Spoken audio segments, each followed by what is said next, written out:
Hormuz കടലിടുക്കിൽ Indian കപ്പലുകൾക്ക് നേരെ വെടിവെപ്പുണ്ടായ സംഭവത്തിൽ ഇന്ത്യ ശക്തമായ പ്രതിഷേധം രേഖപ്പെടുത്തി. ഒമാൻ തീരത്തുനിന്നും 20 നോട്ടിക്കൽ മൈൽ അകലെ വെച്ചാണ് ആക്രമണം നടന്നത്. 20 ലക്ഷം ബാരൽ എണ്ണയുമായി നീങ്ങുകയായിരുന്ന ജാഗ് അർണവ് എന്ന കപ്പലിന് നേരെ ഇറാൻ സൈന്യം വെടിയുതിർക്കുകയായിരുന്നു. ആക്രമണത്തെ തുടർന്ന് കപ്പൽ ഉടൻ തന്നെ തിരിച്ചുവിട്ടു. സംഭവം ഗൌരവകരമായി എടുത്ത ഇന്ത്യൻ വിദേശകാര്യ മന്ത്രാലയം ഇന്ത്യയിലെ ഇറാൻ അംബാസഡർ ഡോക്ടർ മുഹമ്മദ് ഫത്താലിയെ നേരിട്ട് വിളിച്ചുവരുത്തി പ്രതിഷേധം അറിയിച്ചു. കപ്പലുകൾക്ക് നേരെയുണ്ടായ വെടിവെപ്പും ഹോർമുസിൽ നിന്ന് ഇന്ത്യൻ കപ്പലുകളെ നിർബന്ധപൂർവ്വം തിരിച്ചുവിടേണ്ടി വന്ന സാഹചര്യവും ഇന്ത്യ ഇറാനെ അറിയിച്ചു.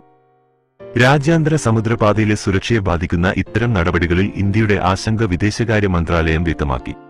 അതേസമയം ഹോർമുസ് കടലിടുക്ക് വീണ്ടും അടച്ചതായി ഇറാൻ സൈന്യം പ്രഖ്യാപിച്ചു. നാവിക ഉപരോധം തുടരുമെന്ന് അമേരിക്ക വ്യക്തമാക്കിയ പശ്ചാത്തലത്തിലാണ് ഇറാന്റെ ഈ നിർണായക നീക്കം.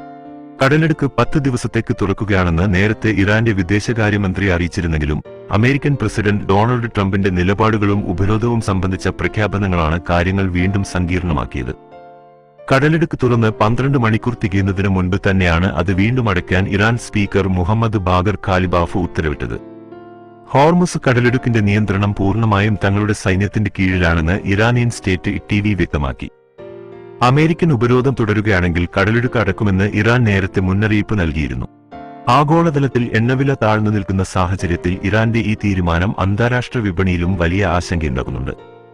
മേഖലയിൽ കടുത്ത സൈനിക നിരീക്ഷണവും നിയന്ത്രണവും ഏർപ്പെടുത്തിയതോടെ സമുദ്രയാത്രകൾ കൂടുതൽ അപകടത്തിലായിരിക്കുകയാണ്.